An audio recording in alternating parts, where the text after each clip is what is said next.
Welcome to this journey of one of the most disturbing cases in recorded history of Mississippi. Before we begin, I invite you to leave a comment about where you're watching from and the exact time you heard this story. We're interested in knowing where and at what times of day or night these documented accounts arrive. The case of Mercy Jenkins is one that rarely appears in official Mississippi records, yet fragments of her story persist in archived journals, medical notes, and the oral testimonies collected by Professor Harold Thompson during his research at Magnolia College in the late 1950s. What began as a study of medical practices in pre-Civil War plantation life led Thompson down a path so disturbing that his findings were archived away in 1965, deemed unsuitable for public scholarship. This is the account of Mercy Jenkins, an enslaved midwife whose medical knowledge made her invaluable to her owners and ultimately led her into darkness that few could comprehend. In the spring of 1847, the Blackwood Plantation stood as one of the wealthiest estates in Washington County, Mississippi. Situated along a bend in the Mississippi River, the main house was visible for miles, its white columns gleaming against the lush greenery that surrounded it. The plantation's prosperity came from cotton, as did most wealth in the region. But the Blackwood family had diversified into shipping as well, controlling several ports along the river. Their status in local society was unquestioned, their influence extending to courts and churches throughout the Delta region. According to county records, the plantation was home to 68 enslaved individuals working the fields, the house, and the docks. Among them was Mercy Jenkins, approximately 45 years old according to sale documents from 1830, though her exact age was never recorded with certainty. What distinguished Mercy was her knowledge of medicine, particularly in women's health and botanical remedies, skills she had learned from her mother and grandmother in Virginia before being sold to Mississippi. Thompson's research uncovered that Mercy had been purchased specifically for her medical knowledge after the previous plantation doctor had died of yellow fever. The Blackwood family's ledgers, preserved in the county archives, indicate they paid 3 times the standard price for her, an investment that spoke to the value they placed on her abilities. Entries from 1831 through 1846 document numerous instances where Mercy's medical interventions saved lives on the plantation, both of the enslaved workers and occasionally members of the Blackwood family themselves. The plantation mistress, Eleanor Blackwood, had married into the family in 1840, arriving from a Boston banking family. The marriage had been arranged primarily for financial considerations. The Blackwoods needed capital to expand their shipping interests, and Eleanor's father sought the social connections that came with aligning his northern industrial wealth with established southern plantation aristocracy. Parish records indicate that the ceremony was lavish, attended by notable families from 5 states, though several letters discovered in the Boston Historical Society suggest that Eleanor herself had reservations about relocating to Mississippi. Mrs. Blackwood kept meticulous household ledgers, which survive in the state archives. These ledgers detail the rhythms of plantation life, purchases, births, deaths, profits, and losses, all recorded in a precise hand. Several entries from early 1847 mention Mercy by name, noting her particular usefulness in matters of female health and knowledge of herbs and remedies surpassing even Dr. Fuller's understanding. Eleanor's own personal journal, recovered decades later during renovations of the main house, reveals a woman of considerable intellect and curiosity. Unlike many women of her station, she had received an extensive education in Boston, studying literature, natural philosophy, and even rudimentary medicine, unusual for women in that era. Her early entries from 1840 through 1845 express a complex relationship with her new southern home. "The land here possesses a strange beauty," she wrote in spring of 1842, "lush and somewhat threatening in its fecundity. The river especially seems to have a life of its own, changing character with the light and season.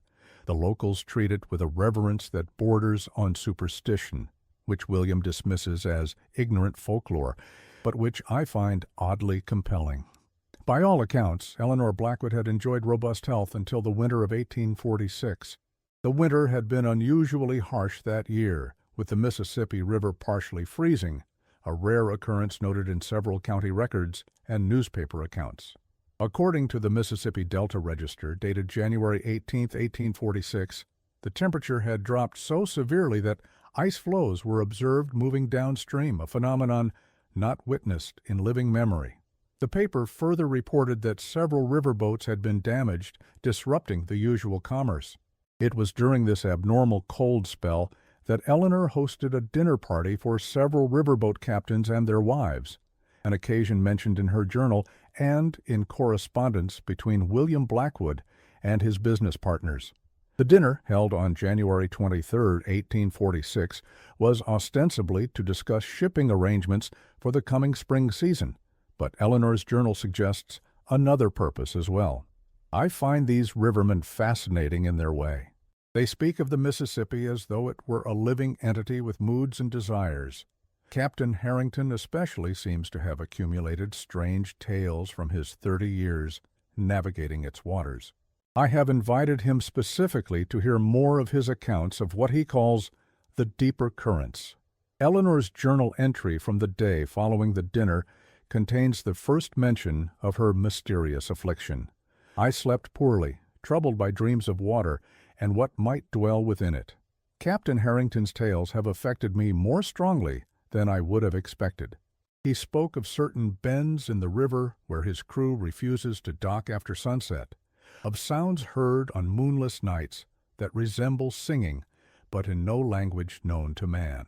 Most disturbing was his account of the river people, who supposedly appeared during times of unusual cold, looking almost human but not quite. I dismissed this as superstition at dinner, but in the dark hours found myself standing at my window, watching the moonlight on the frozen river and imagining I saw figures moving across its icy surface.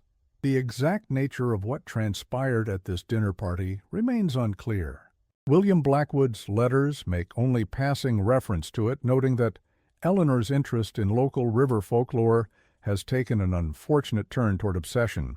Captain Harrington himself disappears from historical record shortly afterward. The shipping manifests at the Vicksburg port show his riverboat, the Delta Queen, departing on January 30th, 1846, but no record exists of its arrival at its intended destination in New Orleans. Eleanor's journal, now preserved in microfilm at the Mississippi Historical Society, describes her symptoms in careful, measured language in the weeks following the dinner. A sensation of movement beneath the skin, as though something were attempting to escape. Dr. Fuller suggests it is merely a female complaint, exacerbated by the cold.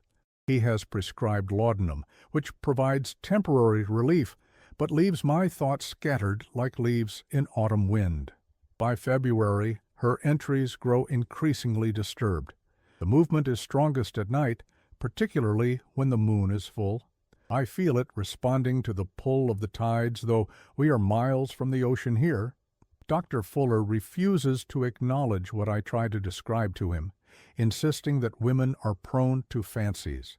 He has increased my laudanum dosage and recommended minimal excitement, as though I were deliberately cultivating this condition.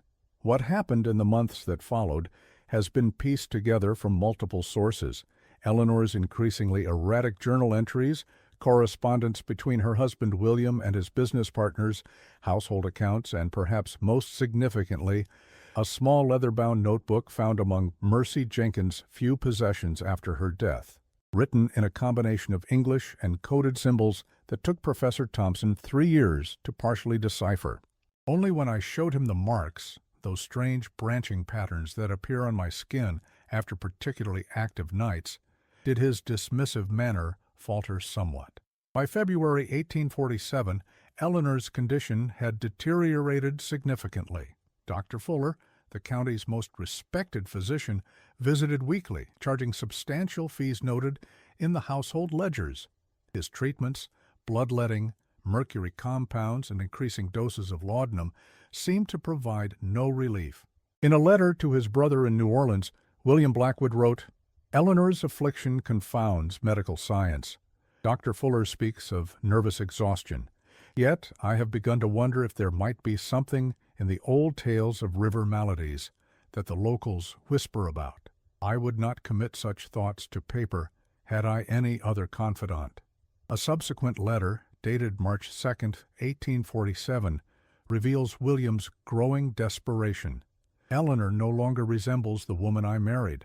She spends hours staring at the river from her bedroom window, refusing food unless it is raw fish, which she consumes with disturbing eagerness. Last night I found her sleepwalking toward the riverbank in her nightgown. When I attempted to guide her back to the house, she spoke to me in a voice I scarcely recognized, saying only, 'They are waiting for me. I must return to the deep.' Dr. Fuller suggests committing her to the state asylum, but I cannot bring myself to send her to such a place." It was at this point, according to multiple accounts, that William Blackwood first called upon Mercy Jenkins to attend to his wife. The household ledger simply states, "Mercy reassigned from field hospital to main house, attending Mrs. Blackwood until recovery." According to oral histories collected from descendants of other enslaved individuals who worked at Blackwood Plantation, this decision caused considerable tension among the household staff. One account, recorded by Thompson in 1958, quotes Mercy's contemporary, Sarah. "Nobody wanted to be near the mistress after she started changing. Mercy didn't want to go neither, but Master William gave her no choice. Said only Mercy had the knowledge to help his wife through what was happening. Mercy told us she'd seen something like it once before, many years back in Virginia, and that it didn't end well for anyone involved." Mercy's own notebook begins its accounts of Eleanor's condition on March 10, 1847. "The mistress's affliction is not of the body alone, but of the spirit. What moves within her came from the river during the great freeze. The old stories say that when water stops flowing, things trapped in the deep can find their way to the surface. She invited them in, though she did not understand what she was doing. Now they have taken root inside her." What transpired within the walls of the Blackwood mansion over the next 3 months exists in contradictory accounts. The official narrative, maintained by the family and recorded in county histories, described Eleanor as suffering from a prolonged fever that eventually broke under careful medical attention. Yet other documents tell a different story. Mercy's notebook contains detailed observations of Eleanor's transformation. An entry from March 15th reads, "The mistress carries something unnatural. It moves beneath her skin when she sleeps. Nothing of this world. She knows this, but will not speak it aloud. When I placed my hands upon her abdomen, it retreated from my touch, gathering itself in her lower back until I withdrew." A subsequent entry describes Mercy's attempts at treatment. "I have prepared tinctures of black cohosh and blue vervain, remedies my grandmother taught me for expelling unwanted presences from the body. The mistress consumed them willingly enough, but they seemed only to agitate what dwells inside her. For hours afterward, her skin rippled visibly, as though something were testing the boundaries of its confinement. She screamed until her voice gave out, begging me to make them settle." The local newspaper, the Mississippi Delta Register, reported unusual occurrences in the vicinity of the Blackwood Plantation during March of 1847. 3 consecutive issues mentioned livestock found dead with no apparent cause, unusual lights seen over the river at night, and sounds described as neither human nor animal, heard by fishermen. The March 24th edition contained an account from a local fisherman. Jeremiah Wilkins reports that, while checking his traps near the Blackwood property, he observed what appeared to be a woman wading into the river shortly after midnight. Concerned for her safety, he approached, only to discover that what he had taken for a woman was something else entirely, once viewed up close. Mr. Wilkins refused to elaborate further on what he had seen, stating only that he would no longer fish that stretch of river. These reports ceased abruptly in early April, coinciding with a substantial donation from William Blackwood to the newspaper's printing fund. The publisher's ledger, preserved in the state archives, records a payment of $500, an enormous sum for the time, with a note reading simply, "For discretion in matters of public interest." By April, Eleanor's condition had become impossible to conceal from the local society. A letter from Reverend Thomas Preston to the Regional Baptist Association, dated April 12, 1847, mentions that Mrs. Blackwood's absence from services continues, with reports of distressing sounds emanating from the east wing of their residence. Mr. Blackwood attributes this to renovations, though no workers have been observed entering or leaving the property. I have offered pastoral counsel, but have been politely refused entrance. Several plantation workers have appeared at our Sunday services, seeking spiritual comfort, speaking in hushed tones of unnatural happenings at the main house. I hesitate to give credence to superstition, yet cannot ignore the fear that has gripped this community. Mercy's notebook entries from this period become increasingly disturbed. One passage, partially decoded by Thompson, reads, "It speaks through her now, not in English or any tongue of man. The sounds recall something I heard once as a young woman, when my grandmother took me to the deepest part of the woods to gather roots. She said some places remember what came before people. The mistress's eyes have changed. They see me, but they see through me as well, as though I am glass." Another entry details a particular incident in mid-April. "The mistress asked for raw fish again today, but when I brought it, she seemed confused, as though temporarily returned to herself. 'What's happening to me, Mercy?' she asked, and for a moment I saw fear in her eyes, human fear. I told her as gently as I could that something from the river had taken residence inside her body. She nodded as though this confirmed her own suspicions. 'I invited them in,' she whispered. 'Captain Harrington told me the words, the invitation. I spoke them to the frozen river that night, never believing—' Then the clarity left her eyes, replaced by that other awareness. She seized my wrist with unnatural strength and said, 'They need a midwife, Mercy, someone who understands passage between worlds. That's why you're here. You will help deliver them, or they will consume me entirely.' The household accounts from this period show unusual purchases, large quantities of salt, chalk, unusual herbs not typically used in cooking or medicine, and several silver items from a jeweler in Vicksburg. William Blackwood's correspondence becomes sparse, with several business partners writing to complain of unanswered letters. Local court records show he missed 2 important legal proceedings regarding shipping contracts, absences that would have been unthinkable under normal circumstances. The most complete account of what occurred in the Blackwood mansion comes from an unexpected source, the journal of Harriet Lowell, Eleanor's younger sister, who arrived from Boston in late April 1847. Her journal, discovered in a Boston Historical Society collection in 1951, describes her arrival at the plantation. "I scarcely recognized the house William had described in his letters, though the structure stands impressive as ever. There is a weight to the air inside, a thickness that makes breathing difficult. The servants move through the halls with downcast eyes, speaking in whispers if they speak at all. Most disturbing was the collection of strange symbols I observed etched into the doorframes throughout the house, particularly concentrated around Eleanor's quarters.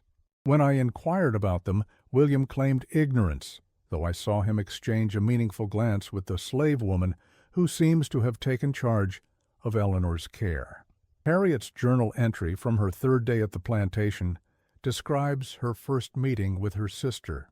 "Eleanor received me in her bedroom, though it was past noon and the curtains remained drawn. She sat in a chair by the window, a shawl wrapped around her shoulders despite the warmth of the day.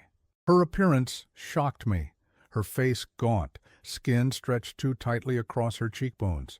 But it was her eyes that caused me the greatest distress. They seemed somehow larger, and the color had changed from the hazel I remembered to something closer to amber, with vertical pupils like those of a cat or serpent. I convinced myself this was a trick of the dim light, yet could not shake my unease." The journal continues, "Eleanor spoke little during my visit, answering my questions about her health with vague assurances. A woman remained in the room throughout, standing silently in the corner. When I inquired about her presence, Eleanor replied, "Mercy knows what I need. She alone understands what grows inside me." The phrasing disturbed me greatly, though I said nothing at the time.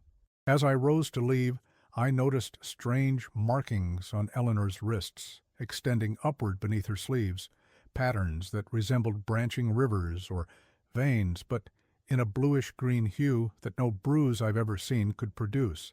In a later entry, dated April 30th, Harriet describes an unsettling conversation with William. I confronted William regarding the nature of Eleanor's illness, insisting on a clear explanation. He poured himself a generous measure of brandy before responding, his hand trembling slightly. "What afflicts Eleanor defies medical understanding," he said. "Dr. Fuller has withdrawn from the case entirely. He called it a disorder of the mind, but I have seen things no mental aberration could explain." When I pressed him further, he admitted that he had placed Eleanor's care entirely in Mercy's hands. "She has knowledge of older remedies," he said, "practices brought from Africa and combined with native lore.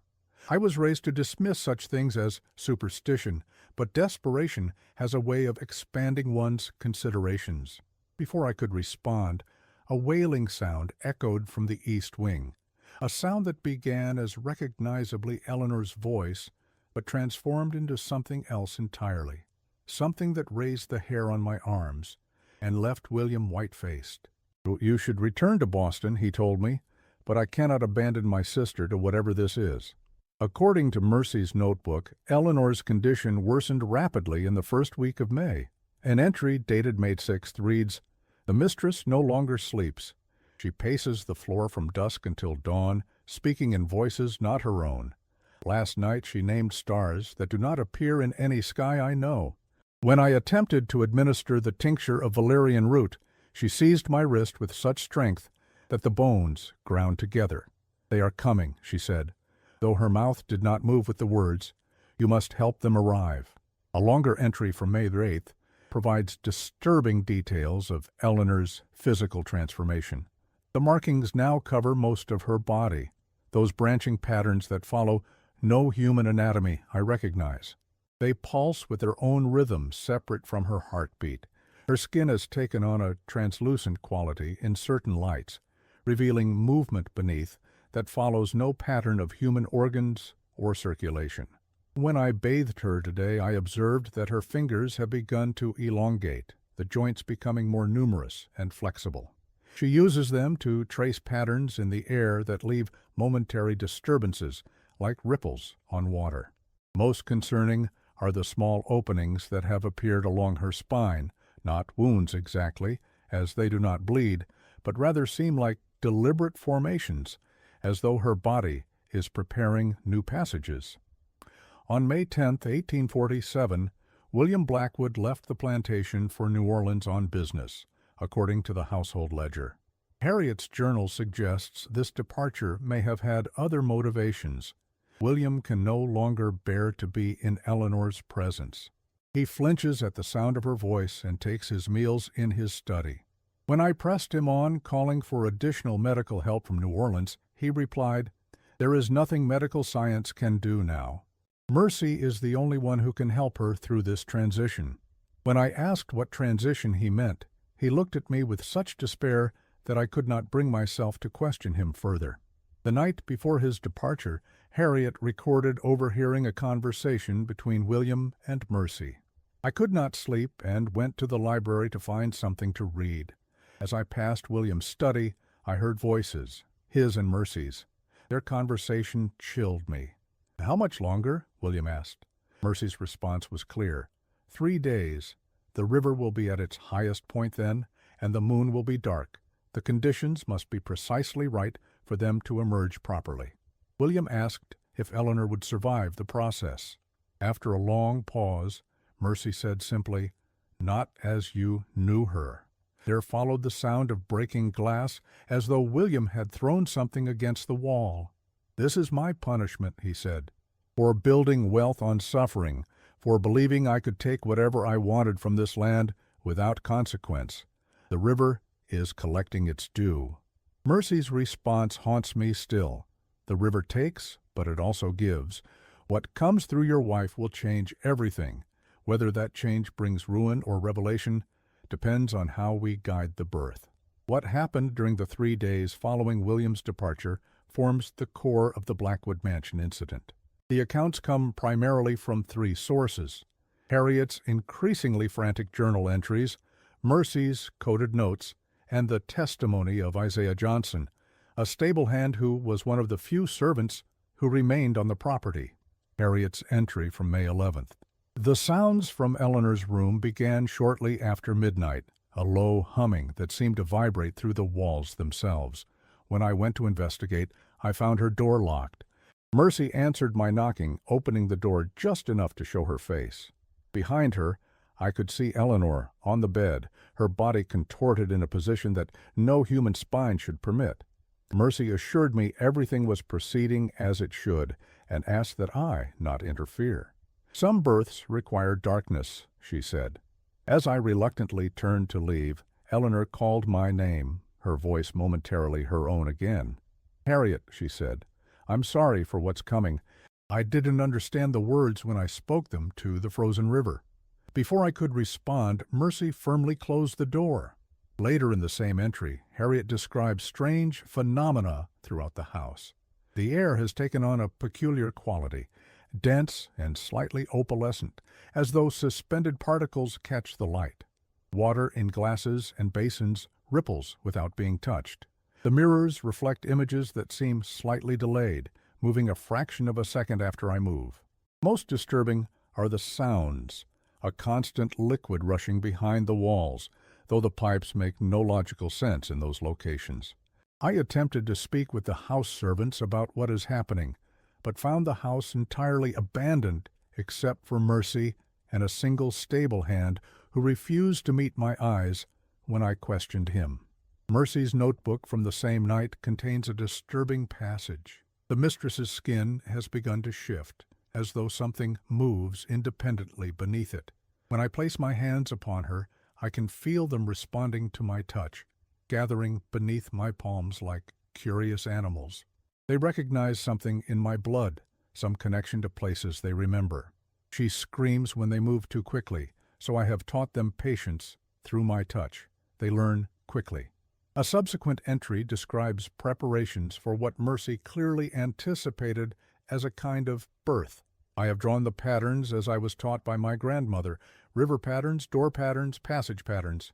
Salt lines the windows and doorways, not to keep them in, but to guide their emergence along the correct paths.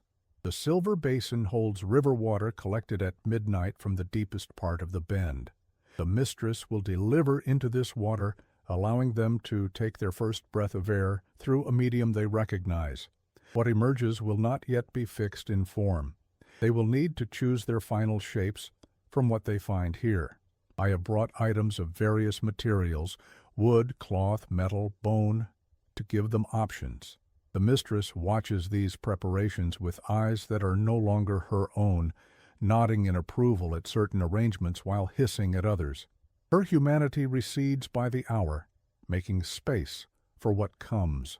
On May 12th, according to Isaiah Johnson's account, given to Professor Thompson in 1958, the atmosphere on the plantation changed dramatically. "It got cold, sir. Not spring cold, but winter cold. Frost on the windows in May. And the animals knew something was wrong. Horses wouldn't stop kicking in their stalls. Dogs wouldn't stop howling. Most folks left that morning, just walked off the plantation without taking nothing with them. The ones who stayed, we didn't talk about what we could all hear coming from that east wing. Sounds like nothing I ever heard before or since." Johnson's account continues, "I stayed because my mother had worked for the Blackwoods all her life, and she always said a debt had to be paid someday. The river remembers, she used to tell me, and sooner or later it collects what's owed." Around midday, I saw Miss Harriet trying to leave the property. She'd ordered me to saddle a horse, but when she tried to ride past the main gates, the animal refused, reared up, and nearly threw her. She tried 3 different horses, but none would cross that boundary. It was like there was an invisible line they could sense, but we couldn't see. After the third attempt, she locked herself in her room. But by then, it wouldn't have mattered if she'd gotten away. What was happening had already spread beyond the main house. Harriet's journal entry from May 12th is nearly illegible in parts, the handwriting becoming increasingly erratic. The entire house trembles. Objects fall from shelves without being touched. The mirrors have been covered with cloth on Mercy's instruction, though she would not explain why. I caught a glimpse of Eleanor through her bedroom door, her abdomen distended impossibly, the skin stretched and moving, as though populated by a multitude of serpents. When she saw me watching, she smiled with too many teeth. I have locked myself in my room and pushed furniture against the door. Later, in the same entry, the walls weep moisture, though there has been no rain. The liquid is not water. It has a brackish scent and leaves faint, phosphorescent trails as it runs down to the floorboards. These trails form patterns similar to those I have observed Mercy drawing throughout the house. I attempted to open my window to call for help, but the glass has somehow fused with the frame, becoming a seamless barrier. The air grows thicker by the hour, making breathing laborious. I hear Eleanor's voice occasionally, but it has changed completely now. A hollow, gurgling sound that reminds me of water rushing into a submerged cave. Between these utterances come Mercy's responses, not in English, but in some other language that makes my ears ache when I try to comprehend it. Mercy's notes from May 12th, the last dated entry in her notebook, reveal her own apprehension about what was unfolding. They are ready now. The mistress can no longer contain them. Her body has served its purpose as vessel, but the delivery will not be as with human births. They wish to emerge transformed, wearing what they find here like garments. I have prepared the room according to their instructions. The patterns drawn on the floor in chalk and ash will guide them into forms that can exist in this world. I do not know if the mistress will survive their emergence. I do not know if any of us will. Her final entry contains a passage that Thompson found particularly difficult to translate. I did not understand until now what my grandmother meant when she spoke of the river people. I believed they were spirits of a kind, ancestors perhaps, but they are older than any human ancestry, older than the concept of spirit itself. They dwelled in the deep waters before there was land, before there was air to breathe or light to see by. They remember a world before separation, before individual forms, and they wish to return creation to that state, a single consciousness flowing without boundaries. In bringing them forth, I fear I have become midwife not to new life, but to the unraveling of all life as we understand it. Yet I cannot stop what I have begun. The patterns are drawn, the doors are opening. May whatever God still listen, forgive what comes next. The events of May 13, 1847, remain largely undocumented. Harriet's journal contains no entry for this date. The next entry, dated May 15th, was written in a shaky hand from a hotel in Vicksburg. I cannot bring myself to record what I witnessed. God forgive me for fleeing rather than helping Eleanor, though I doubt anything human could have aided her by then. I have written to William in New Orleans, but do not know if I can bear to face him again, knowing what his wife has brought into this world. A fragmentary edition, apparently written later the same day, contains disjointed observations.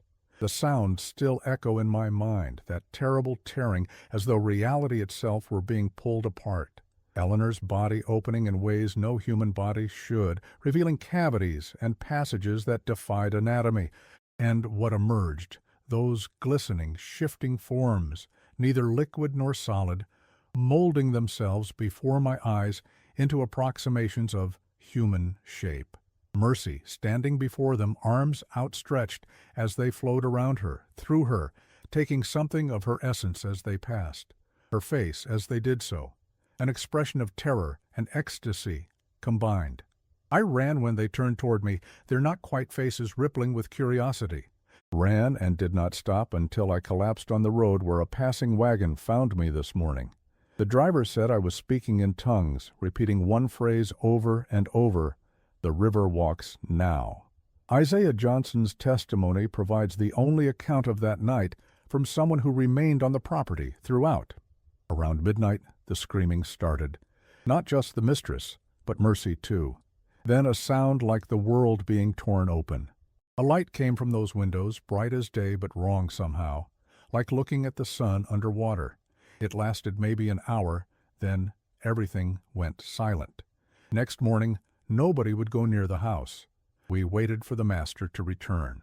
Johnson's account continues with observations of the aftermath. The grounds had changed overnight. Where the formal garden had been, there was now something like a marsh, standing water and strange plants I'd never seen before. The trees nearest the house had twisted, their branches growing downward into the earth rather than up toward the sky. Most peculiar were the tracks we found leading from the house to the river, not footprints exactly, but depressions in the ground, as though something very heavy had dragged itself along, leaving a trail of that same brackish moisture that had been seeping through the walls. The trail disappeared at the river's edge. According to county records, William Blackwood returned to the plantation on May 17th. The official report, filed with the Washington County Sheriff's Office, stated that a tragic fire had broken out in the east wing of the mansion, claiming the lives of Eleanor Blackwood and a house servant identified as Mercy. The bodies, according to the report, were consumed beyond recognition. The cause was attributed to an overturned oil lamp. This explanation might have been accepted without question had it not been for two factors. First, the Mississippi Delta Register published a small item noting that despite reports of a destructive fire, the Blackwood mansion showed no external signs of fire damage. This article was retracted in the following day's edition with an apology for the error.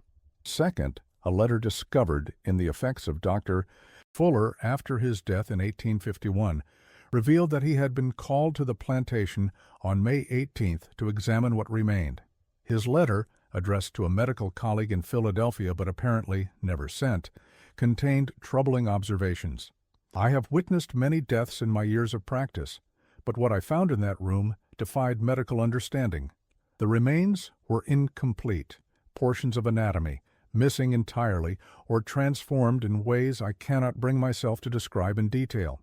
Most disturbing was the absence of certain bones, which could not have been destroyed by any conventional fire, regardless of intensity.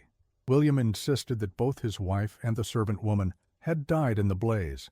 Yet what I observed suggested that only parts of each remained, as though something had selected portions and discarded others. The letter continues with observations that Fuller clearly struggled to articulate. The room itself had been altered in ways I cannot explain. The dimensions seemed incorrect. Angles that should have been right angles appeared somehow acute or obtuse. The walls bore markings that resembled nothing in my experience, complex branching patterns that seemed to shift slightly when viewed from different angles. Most disturbing was the floor, which had partially dissolved in the center of the room, revealing not the expected structural beams, but what appeared to be a pool of standing water, though the surface remained perfectly still, reflecting nothing. I advised William to seal the room immediately, and suggested that the entire east wing be demolished, advice he seemed inclined to follow until he received correspondence from Boston several days later. This correspondence, mentioned by Fuller, may explain the official narrative that emerged. A letter from Eleanor's father to William, dated May 25, 1847, and preserved in the Boston Merchants Association archives, indicates the family's concern with preserving their reputation. Whatever the true circumstances of Eleanor's passing, which your cryptic letter fails to make clear, we must insist on a dignified and socially acceptable account. A tragic fire, while lamentable, raises no uncomfortable questions in society. Alternative explanations would only invite scrutiny that would serve neither your interests nor ours. We have arranged for a memorial service here in Boston that will establish the official narrative.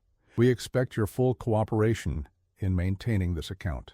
In the months following the incident, William Blackwood sold the plantation and relocated to California, where records indicate he established a shipping business and remarried in 1852. The Blackwood plantation changed hands several times in subsequent years, with multiple owners reporting unusual disturbances, unexplained sounds, sudden temperature changes, and a persistent odor described as metallic and ancient in the East Wing. A diary from Emmeline Parker, whose husband purchased the property in 1851, describes her first night in the mansion. Though Thomas assured me the house had been thoroughly renovated, I cannot shake the sensation of being watched from within the walls themselves. The East Wing is particularly troubling. The air there feels somehow denser, and sounds are muffled in an unnatural way. The servants refuse to enter certain rooms after sunset, though they will not explain their fears directly. Most disturbing was the behavior of water throughout the house. It flows backwards in the pipes at times, and standing water in basins and tubs develops strange patterns on its surface without any breeze to disturb it. I have insisted that Thomas sell this dreadful place, but he remains enamored with its historical significance. The Parkers lasted less than a year at Blackwood Plantation. County records indicate they sold the property at a significant loss in 1852. The buyer, a Mr. James Holloway, abandoned the property after only 4 months, leaving behind most of his possessions. A letter to his brother in Richmond, discovered among family papers donated to the Virginia Historical Society in 1890, offers some explanation. I cannot remain another day in that house. What walks its halls after midnight is neither human nor spirit, but something that should not exist in a Christian world. It comes from the river and returns there before dawn, but leaves pieces of itself throughout the house, in the water, in the mirrors, in the very air we breathe. Twice now I have awakened to find standing water around my bed, arranged in those damnable patterns that appear throughout the property. The last straw came when I found my reflection in the hallway mirror continuing to move after I had stopped, its face contorting into an expression I pray no human visage can achieve. I write this from a hotel in Vicksburg, and will not set foot on that accursed property again, even to retrieve my belongings. Professor Thompson's research into the Blackwood incident led him to trace the subsequent history of the property. Between 1852 and 1900, the plantation had 18 different owners, none staying longer than 2 years. After 1900, the property remained abandoned until 1920, when it was purchased by a research foundation with connections to spiritualist movements popular at the time. The Riverside Foundation for Metaphysical Research, as it called itself, conducted various experiments at the former plantation, attempting to document and explain the phenomena reported there. Their records, portions of which Thompson accessed through a private collector, describe instruments behaving erratically, unexplained cold spots, and, most intriguingly, periodic manifestations of semi-aqueous entities, observed primarily during new moons and periods of high water in the river. Dr. Elias Worthington, the Foundation's lead researcher, compiled extensive notes on these manifestations. The entities appear to emerge from standing water, whether in natural puddles, basins, or even condensation on windows. They begin as small, undulating masses resembling mercury in their fluid movements, but possessing a translucent bluish-green coloration. As they grow, they develop increasingly complex structures, eventually assuming roughly humanoid forms, though with proportions that disturb the human eye. Too tall, too fluid, with limbs that bend at impossible angles. Most remarkable is their apparent intelligence and purpose. They move throughout the house in patterns that correspond to the markings we have documented on walls and floors. Markings that were not created by human hands during our occupation, but which appear to spontaneously form in the wood and plaster. Worthington's final report, dated 1923, takes a notably different tone from his earlier scientific observations. After 3 years of documentation, I am forced to conclude that what we have been studying is not a haunting in any traditional sense, but rather an ongoing incursion from something that might best be described as another reality, one primarily liquid in nature, operating according to physical laws we cannot comprehend. The entities we have observed are not spirits of the dead, but ambassadors of this other reality, using the weakened boundary at this location to explore our world. Most disturbing is their apparent interest in human anatomy and consciousness. 3 research assistants have now suffered what can only be described as temporary possession, during which their bodies contort and their speech becomes an untranslatable, liquid gurgling. Upon recovery, none retain clear memories of these episodes, but all report dreams of the deep places where everything is connected. For the safety of all involved, I am recommending immediate cessation of all research activities and permanent sealing of the property. The Foundation abandoned the property in late 1923. County records indicate that the land was purchased by the state of Mississippi in 1930, but left undeveloped. Local oral histories suggest that the mansion itself was deliberately burned by state authorities in 1931, though no official documentation of this act exists. Professor Thompson's research was abruptly terminated in 1965 when his funding was withdrawn following a visit to the former plantation site. His final academic note, found among his papers after his retirement, stated simply, "Some histories should remain buried." I now understand why the local residents refused to speak of the Blackwood incident. What emerged from Eleanor was neither human nor spirit, but something older than either, something that had found a way back through blood and knowledge and desperate ambition. Mercy Jenkins was not merely a midwife to Eleanor's affliction. She was the architect of its transformation. And I fear that which was delivered did not depart, but merely changed form, waiting. A personal journal entry, never intended for publication but discovered after Thompson's death in 1972, provides more disturbing context. I made the mistake of visiting the site at night during the new moon. The foundation stones of the mansion remain, as do some brick structures that once formed the east wing. What I saw there cannot be explained by any rational science. The air above the former foundation shimmered like heat waves, though the night was cool. From the shimmering emerged figures, tall, fluid, moving with a grace that no human skeleton could permit. They approached me with what I can only describe as curiosity, reaching out with limbs that elongated impossibly. I ran, but not before one touched my shoulder, a touch that burned with cold and left a marking on my skin, a branching pattern that has since spread across my back. I wake now to find standing water around my bed, arranged in patterns I recognize from Mercy's notebook.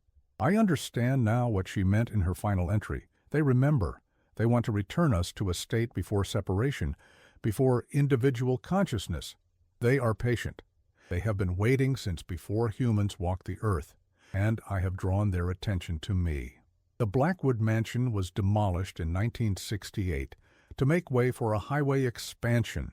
During the excavation, workers reported finding unusual markings beneath the floorboards of what had been the east wing, intricate patterns carved into the foundation stones and filled with a substance that tests at the time could not identify.